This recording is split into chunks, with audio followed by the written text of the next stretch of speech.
You are welcome to yet another episode of HN What's Your Say?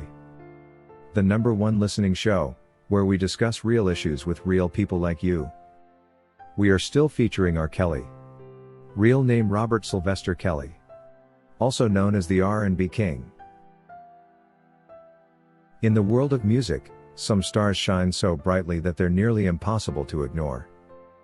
Their art defines generations, their influence transcends boundaries, and their legacy is worth billions. But what happens when forces far larger than the artists themselves conspire to strip them of their most valuable asset, which is their art? Today we'll discuss the claims surrounding Sony Music, R. Kelly, and a catalog worth almost $1 billion. Could this be a repeat of what many believe happened to Michael Jackson?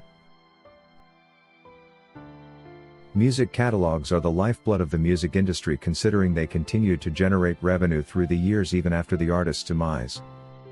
They generate revenue from royalties, licensing, streaming, and publishing rights, creating a perpetual fountain of wealth even after death. It's rights to these assets that artists usually pass on to their children as inheritable wealth. R. Kelly, being one of the most prolific songwriters of our time, owns a music catalog that includes countless hits.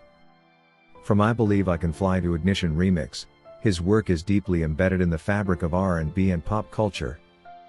Industry insiders estimate his catalog could be worth nearly $1 billion, and surely this is worth fighting over.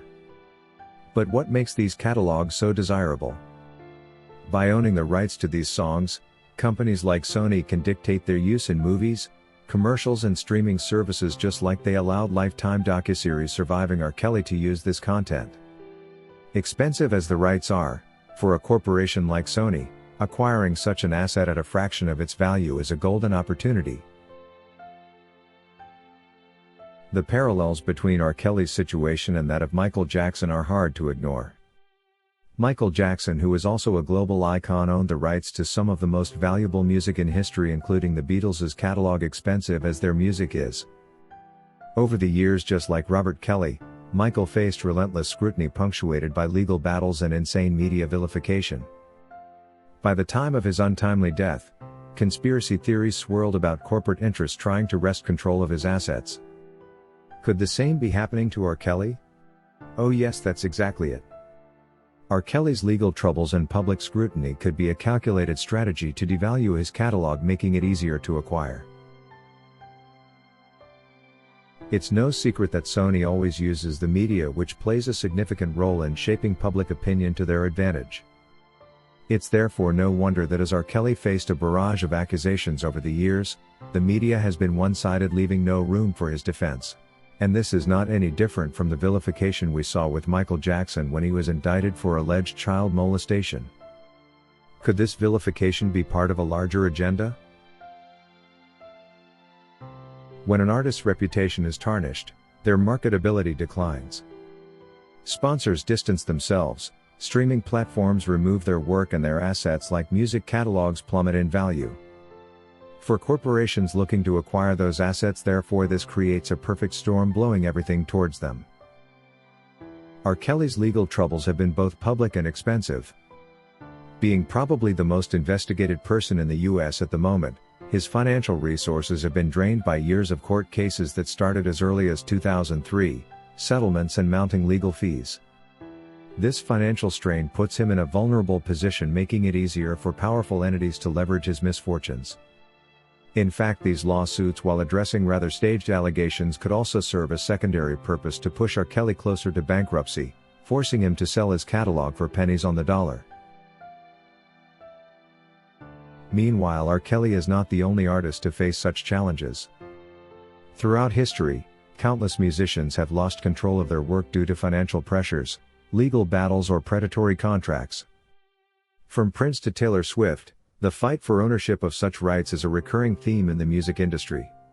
It's no wonder when Michael Jackson passed away, the first business move Sony made was to buy his family out at $500 million. But what sets R. Kelly's case apart is the sheer scale of the allegations and the perceived orchestration of his downfall. With this kind of truth, I believe we now know that this is not just a story of one man's fight for justice, but a cautionary tale for every artist who dares to claim ownership of their creations. At the heart of this controversy is a fundamental question. Has R. Kelly been afforded due process? While the allegations against him are serious and deserve thorough investigation, the court of public opinion often operates without evidence or fairness. In a society that values justice, every individual regardless of their fame or infamy deserves a fair trial. Without this, we risk creating a dangerous precedent where anyone can be destroyed by unverified claims, especially if they stand in the way of powerful interests as those of Sony and other record labels. However, it's important to note that R. Kelly's story is far from over. Whether you view him as a villain, a victim, or somewhere in between, one thing is clear and for sure. The fight for his music catalog represents a much larger battle. It's a fight for artistic ownership, due process, and the truth. As fans, case critics, and observers, it's our responsibility to look beyond the headlines and question the motives behind the narratives we're fed into. Is this truly about justice, or is it about control of assets?